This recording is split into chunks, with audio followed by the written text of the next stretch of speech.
èmi ni chief imam Yorùbá from Ìlọrin.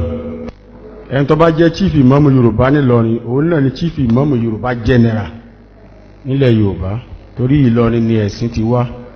Àsìkò tó yẹ ká mọ kí jímọ̀ fáwọn èèyàn ní, mo wá dúró láti fẹ́ kí n gbọ́n tí a bá bá bọ̀.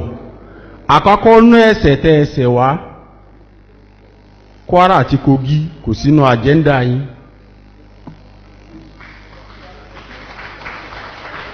Ó dùn mí púpọ̀. Aago 10 mo ti débí. Mi ò tún wá kí jímọ̀ nítorí tiyín. So tí mo wá délé tí mo wá fìwé hàn wọ́n wà ní Kwara àti Kogi kò sí ń bẹ̀.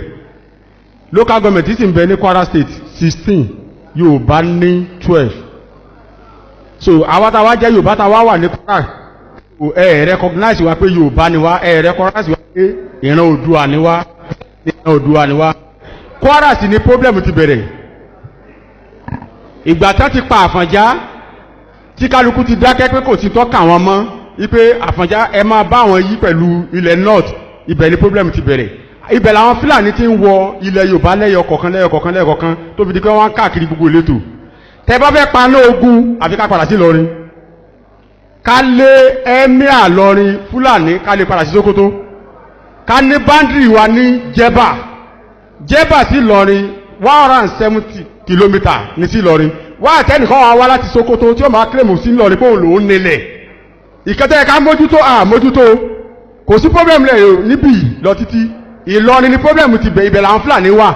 Ibẹ̀ lẹ́yẹ ká fèsì, ká jagun bẹ̀, ká gbagbára bẹ̀, ká bá gbagbára bẹ̀ àwa sọ̀sídì. Ẹ̀sìn tó fi rú wa lójú òun lẹ̀ mọ̀.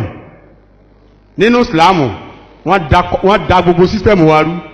Gbogbo ọmọ Yorùbá tẹ́lẹ̀ à ń jẹ́ Adéwùmí, Adélájà, Adébọ̀wálé, Ọmọbọ̀wálé, Bùkọ́lá, ó kọ tá à ń jẹ́ nù. Wọ́n dẹ̀ dé wọ́n ní ká máa jókòó Muslim. Wọ́n ní kí ló kọ Muslim tí wọ́n mọ̀ jẹ́, wọ́n ní kí wọ́n mọ̀ jẹ́ Muftau. Inú rẹ̀ wá dùn, yóò ní Muftau lánìhun. Ẹni tẹ́lẹ̀ rò pé ìwọ ń kọ́, ìwọ tó ojú obìnrin, kí ló kọ rẹ̀? Àǹtí Ajára lèmi o, Ajára. Ìgbà tí mo wá darí Saudi Arabia dé, mo lo ọdún 9 láti mọ ìmọ̀ èdè Arab, láti lè kọ́, láti lè kà. Tí lábáwá àbájọ fèsì ara wa ìwé ni wọn. Bistikilal bebas ila sarati mina yatila fi kọ́nù wà mọ́tì kò bẹ́ẹ̀ náà yìí mọ̀lẹ̀ jálá fi kọ́ ìdẹ̀mílẹ̀ mọ́sà. Lèkúlè máa yẹ ìsàláwá di láàrẹ̀ fakúlè fi ìtumọ̀ di tẹ̀fìkiri àyẹ̀tẹ̀fà kàrí sàtíyàtẹ̀ alikàlẹ̀ kọ́nù. Wálé lẹ́ẹ̀lẹ̀ sí àrájà ni mínásà bí Yorùbá wà dàrásì fi kọ́ bá ní Yorùbá wà nàṣítù mí sòrò bí Yorùbá fata barakàlá ásà ní Yorùbá.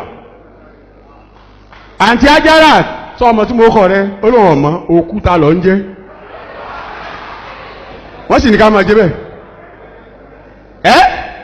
Ìwọ ń kọ́ oní Mufutawu ló ń jẹ. Kí ni túmọ̀ Mufutawu lédè lábá ńgbà tí ó mọ̀ kọ́kọ́rọ́ tàbí sílẹ̀kùn inú rẹ̀ sì ń dún. So àwọn Fúlàní ti wọ̀ ọ̀dọ̀ wa, wọ́n change gbogbo, wọ́n rí pé a ní nǹkan tó dáa nínú ẹ̀sìn, wọ́n gbà lọ́wọ́ wa, wọ́n ní ká máa jó ọkọ̀ Mùsùlùmù. Sọ́kọ̀ Mùsùlùmù náà tẹ́jẹ nínú. Náà lẹ́ ń jẹ́ Òsílà inú tẹ́jẹ dò. Àti wọ́n Òsílà yóò wá fẹ́ yín, àgà táwọn nẹ́pà fi ń go àgàsọ̀. Ìwọ ń kọ́ ará Èkó, Mísírà rúlà tá a fi ń wá fún ẹ là èlò ń jẹ́. So gbogbo kíní about 200 and something ní ọkọ̀ tí mo condemn nínú Islam tẹ́láwọn jẹ́, because wọ́n mọ̀ pé ọkọ̀ tẹ́ ń jẹ́ yẹn ọkọ̀ yẹn dáa. Tá má pè ní Adéwùmí ọkọ̀ tó rẹwà ni, òun náà làwọn lábáwá ń jẹ́ ní Saudi Arabia. Torí pé ìtọ́ pa wá pọ̀ pẹ̀lú Saudi nǹkan méjì náà ni. King Saudi Arabia ọba aládé wọ́n pè, wọ́n sọ pé Emir of Saudi, wọ́n sọ pé Sultan of Saudi. Ibo wọn náà ti wá wà ní Kùránì kí ọmọ jẹ́ Emir.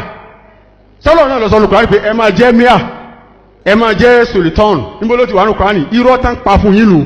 Wọ́n wà wé láwà níbi àwọn tí mọ́tò gbá láwà ní báyìí.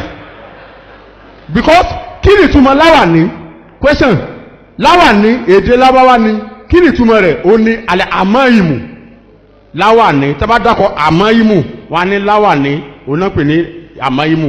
Kọ̀ wá sẹ́ni tó lè wà nù wà yìí àti ilẹ̀ Haúsá, wọ́n wà ní kí ló kan ọmọ tiẹ̀ tí ó ní àmọ́ ìmù ní láwà nílé ọmọ jẹ́. Àmọ́ ó kọ tiwa adé ni crown. òun ni alimusawamat adatu moluku arafikiya táàfin dá àwọn ọba lè abá àwọn fi pe wa ní adéwùmí adésínà àwa lè pe ọmọ tiwa ládé àwọn ò lè pe ọmọ tiwọn láwà ni so bọ́n ṣe short ni so the reason why ẹja mójútó ọ̀rọ̀ lọ́rin secretary wa ní Afẹ́nifẹ́re renewal group àjọ wà ní jẹ́bà ní 28 ọba jẹ́bà emir lọ́rin ní kọ́ lọ tì mọ́lé yes gómìnà wa wèrè senate president eri ẹ ti dàrú Bukola yes so wọ́n ti ọba aládé mọ́lé wípé ó pèrè ní ọba aládé wọ́n sì tì mọ́lé àwọn gómìnà sì dákẹ́ àwọn chairman secretary wa lọ́wọ́ wá sí jẹ́bà about 150,000 naira náà fún ọba jẹ́bà ní February so ẹ ká mójútó boundary wa Afẹ́nifẹ́re renewal group iṣẹ́ tán sẹ́nu ẹ̀yin Àgbẹ̀kọ̀yà mo ti pè ọ̀gá yín asọ̀rọ̀ lálẹ́ àná so wọ́n láwọn alálejò ẹ múra sọ̀rọ̀ lọ́rin iṣẹ́ tó kùnù OPC dà ọmọ tí ń kọjá mi lẹ́mìí rẹ̀ ẹ dìde sókè kiri yìí ṣé kí n dá nìkan fún yín Oòduà ní mí mo lè tọkàntọkàn là ń sọ mo lè fara gbà bọ́n Oòduà tọkàntọkàn là ń bí ọ́.